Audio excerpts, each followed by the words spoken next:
ನಮಸ್ತೆ ಮಿತ್ರರೇ, ಇವತ್ತು ಜೋಳದ ಒಂದು ದೋಸೆ ಮಾಡೋಣ. ಜೋಳ, ಅದು ಸಹ ಹಸಿ ಜೋಳವನ್ನು ಉಪಯೋಗಿಸಿ ನಾನು ಒಂದು ರುಚಿಕರವಾದ ಹಾಗೂ ಆರೋಗ್ಯದಾಯಕವಾದ ದೋಸೆಯನ್ನು ಮಾಡ್ತಿದ್ದೇನೆ.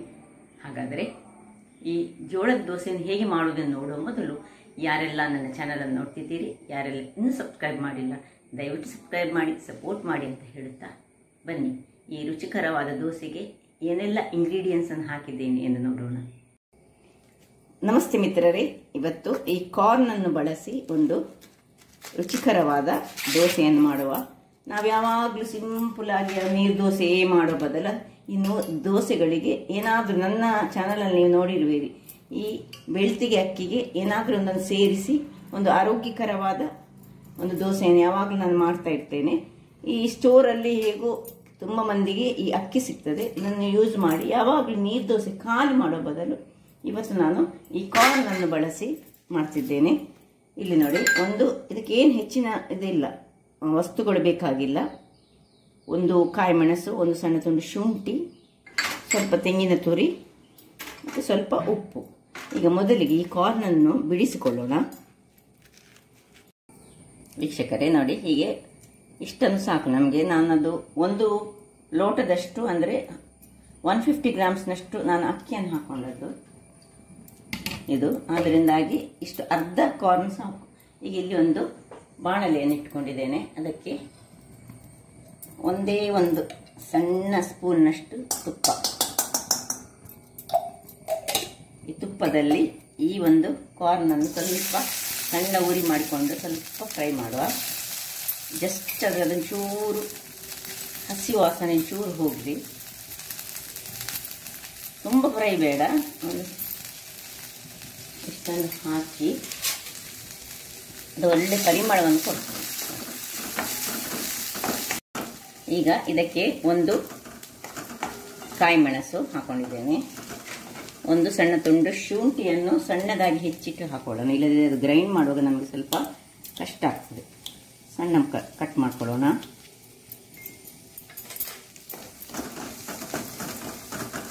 ಇನ್ನು ತೆಂಗಿನ ತುರಿ ಒಂದು 50 ಗ್ರಾಮ್ಸ್ನಷ್ಟಿದ್ರೆ ಒಳ್ಳೆಯದು.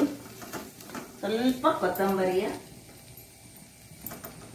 ಸೊಪ್ಪಿನ ದಂಟಿನೊಟ್ಟಿಗೆ ಹಾಕೊಳ್ಳೋಣ, ಮತ್ತು ಸ್ವಲ್ಪ ಕೊತ್ತಂಬರಿ ಸೊಪ್ಪಿನ ಇದ್ರೆ ಹಾಕೊಳ್ಳಿ. ಇಲ್ಲಿ ಈ ಕರಿಬೇವಿನ ಸೊಪ್ಪು ಸಹ ನಾವು ಯೂಸ್ ಮಾಡ್ಕೊಳ್ಬೋದು. ಸಾಕು, ಇಷ್ಟು ಏನು ತುಂಬ ಆಗಬೇಕಂತಿಲ್ಲ, ಜಸ್ಟ್ ಒಂದು ಫ್ರೈ ಆದರೆ ಸಾಕು. ಇದನ್ನೀಗ ನಾನು ಆಫ್ ಮಾಡಿಕೊಂಡು ಸ್ವಲ್ಪ ತಣ್ಣಗಾಗಲಿಕ್ಕೆ ಬಿಡ್ತೇನೆ. ವೀಕ್ಷಕರೇ ಇಲ್ಲಿ ನೋಡಿ, ಇದು ತಣ್ಣಗಾಯ್ತು. ಈಗ ಒಂದು ಮಿಕ್ಸಿ ಜಾರನ್ನು ನಾನು ತೆಗೆದುಕೊಂಡಿದ್ದೇನೆ, ಅದಕ್ಕೆ ಇದನ್ನು ಹಾಕೊಳ್ಳೋಣ.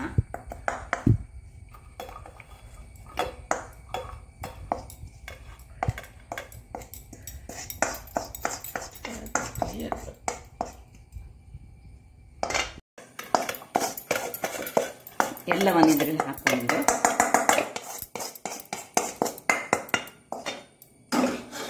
ಇನ್ನು ಈ ಅಕ್ಕಿ ಸಹ ಅದರೊಟ್ಟಿಗೆ ಇದಕ್ಕೆ ಸ್ವಲ್ಪ ಹಾಕೊಂಡು ಒಮ್ಮೆ ಗ್ರೈಂಡ್ ಮಾಡುವ, ಮತ್ತು ಉಳಿದ ಅಕ್ಕಿಯನ್ನು ಸಹ ಹಾಕೊಳ್ಳೋಣ.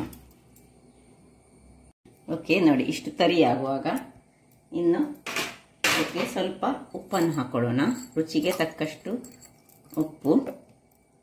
ಇನ್ನು ಉಳಿದ ಅಕ್ಕಿ,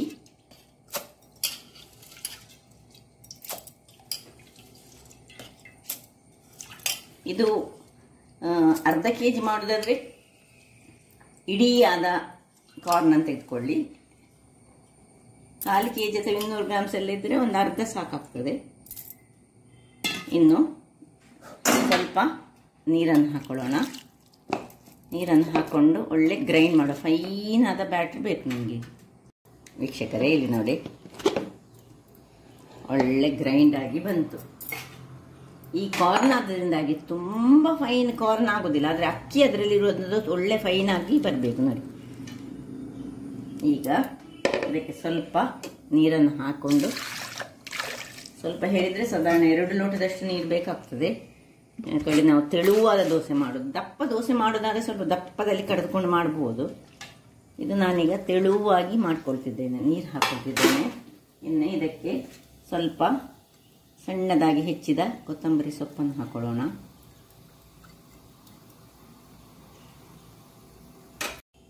ಇಲ್ಲಿ ನೋಡಿ ಕನ್ಸಿಸ್ಟೆನ್ಸಿ ತೆಳುವಾಗಿ ಬೇಕು ನಮಗೀಗ.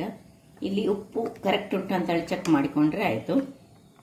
ಇನ್ನು ಇಲ್ಲಿ ನಾನು ಗ್ಯಾಸ್ನಲ್ಲಿ ಒಂದು ಕಾವಲಿಯನ್ನು ಇಟ್ಕೊಳ್ತೇನೆ. ಕಾವಲಿ ಬಿಸಿ ಆಗಲಿ. ವೀಕ್ಷಕರೇ, ಕಾವಲಿ ಬಿಸಿಯಾಗಿದೆ. ಇಲ್ಲಿ ನೋಡಿ, ಸ್ವಲ್ಪ ಎಣ್ಣೆ ತುಂಬ ಏನು ಬೇಕಂತಿಲ್ಲ, ಸ್ವಲ್ಪ ಗ್ರೀಸ್ ಮಾಡಿಕೊಂಡ್ರೆ ಸಾಕು.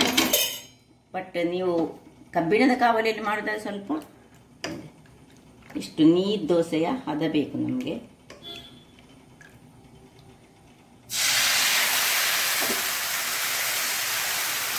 ಹೇಗೆ ನೀರು ದೋಸೆ ಹಾಕ್ತೇವೆ ಅದೇ ರೀತಿಯಲ್ಲಿ ನಾವು ಮಾಡಿಕೊಂಡ್ರೆ ಆಯಿತು. ಇನ್ನು ಮುಚ್ಚಳವನ್ನು ಮುಚ್ಚಿ ಒಂದು 2-3 ನಿಮಿಷಗಳ ಕಾಲ ಬೇಯಿಸ್ಕೊಳ್ಳೋಣ. ವೀಕ್ಷಕರೇ, ಇಲ್ಲಿ ನೋಡಿ ಒಳ್ಳೆ ಕಾಲಿತು. ಹೀಗೆ ನೀರು ದೋಸೆ ಥರದಲ್ಲಿ ತೆಳುವು ಸಹ ಉಂಟು. ಕ್ರಿಸ್ಪಿ ಬೇಕಿದ್ದರೆ ಕ್ರಿಸ್ಪಿ ಕಾಯಿಸ್ಕೊಳ್ಬೋದು, ಅಥವಾ ನಿಮಗೆ ಕ್ರಿಸ್ಪಿ ಬೇಡದಿದ್ದರೆ ಸ್ಮೂತಲ್ಲಿ ಸಹ ಹೀಗೆ ಕಾಯಿಸ್ಕೊಳ್ಬೋದು.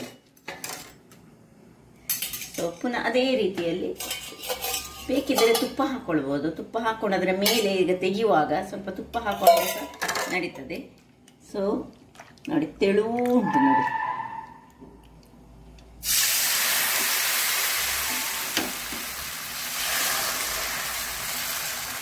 ಮುಚ್ಚಳ ಮುಚ್ಚಿ ಬೇಯಿಸ್ಕೊಳ್ಳೋಣ. ನೋಡಿ ವೀಕ್ಷಕರೇ, ಇಲ್ಲಿ ನೋಡಿ ಹೀಗೆ ಕ್ರಿಸ್ಪಿಯಾದ ದೋಸೆ ಸಹ ಒಳ್ಳೆದಾಗ್ತದೆ. ಈ ರೀತಿಯಲ್ಲಿ ಸಹ ನಾವು ಇದನ್ನು ತೆಗೆದುಕೊಳ್ಬೋದು, ಅಥವಾ ಮೊದಲಿಗೆ ಮಾಡಿದ್ದೇನಲ್ಲ ಹಾಗೆ ಸಾಫ್ಟ್ ಆಗಿ ಸಹ ತೆಗೆದುಕೊಳ್ಬೋದು.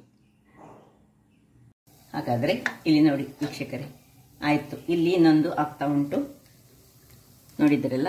ಸುಲಭ ವಿಧಾನದಿಂದ ಒಂದು ಕಾರ್ನನ್ನು ಅಂದರೆ ಜೋಳವನ್ನು ಸಹ ಬಳಸಿ ಈ ನೋಡಿ ತೆಳುವಾದ ನೀರು ದೋಸೆಯನ್ನು ಮಾಡಬಹುದು.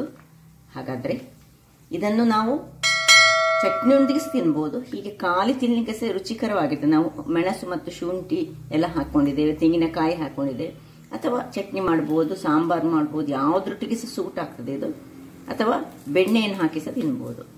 ಹಾಗಾದರೆ ನನ್ನ ಈ ಕುಕಿಂಗ್ ಚಾನಲ್ ನಿಮಗೆ ಇಷ್ಟ ಆದರೆ ಬೋಳೂರು ಸುವರ್ಣ ಚಾನಲನ್ನು ಲೈಕ್ ಮಾಡಿ, ಶೇರ್ ಮಾಡಿ, ಹಾಗೂ ಸಬ್ಸ್ಕ್ರೈಬ್ ಮಾಡಿ. ಹಾಗೂ ನನ್ನ ಇನ್ಸ್ಟಾಗ್ರಾಮ್ ಪೇಜನ್ನು ಫಾಲೋ ಮಾಡಿ. ಧನ್ಯವಾದಗಳು.